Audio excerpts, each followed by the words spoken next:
मांगो। क्या वर मांगना चाहते हो? सब कुछ। हे ब्रह्मदेव, मुझे वरदान दीजिए कि आपकी रचना से जन्मे इस सृष्टि के किसी भी जीव से मेरा वध ना हो, मेरी मृत्यु न घर के भीतर हो और न घर के बाहर। योग द्वारा प्राप्त की जाने वाली सभी सिद्धियां मुझे प्रदान करें, मुझे अखंड शक्ति प्रदान करें। तथास्तु। मैं चिरंजीवी हो गया, अमर हो गया, मैं भगवान बन ही गया।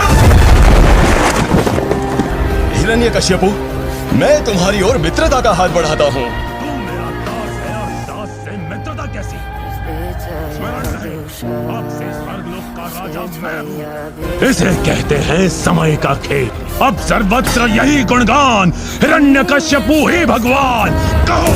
काल चक्र की माया ऐसी है कि जो साम्राज्य अंधकार के बल पर सज रहा था, वहीं एक पवित्र ज्योति प्रकाशित होने के लिए तैयार हो रही थी, जिसका नाम था प्रहलाद। विष्णु।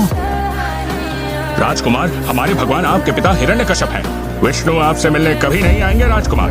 आप सही कह रहे हैं, मैं एक असुर हूँ। कदाचित मैं इस योग्य ही नहीं कि मुझे उनके दर्शन हो, परंतु भक्ति कुल नहीं, हृदय का विषय है। प्रहलाद, मेरे पास आओ पुत्र। प्रणाम पिताश्री। नन्हे राजकुमार के विवेक और सामर्थ्य की एक छोटी सी परीक्षा ली जाए। राजा कौन है? पिताश्री, राजा वो है जो निष्पक्ष होकर न्याय करे, जो प्रजा को अपनी संतान मानकर उसके सुख में सुखी हो और दुख में दुखी। राजा वो है जो केवल राज्य पर नहीं अपितु अपनी प्रजा के हृदयों पर भी राज करता हो। एक राजा का प्रथम कर्तव्य ये है कि वो अपनी प्रजा को उस महापुरुष की शरण लेने को प्रेरित करे, सृष्टि के पालनहार की भक्ति करने को प्रोत्साहित करे, जो कि भगवान विष्णु है।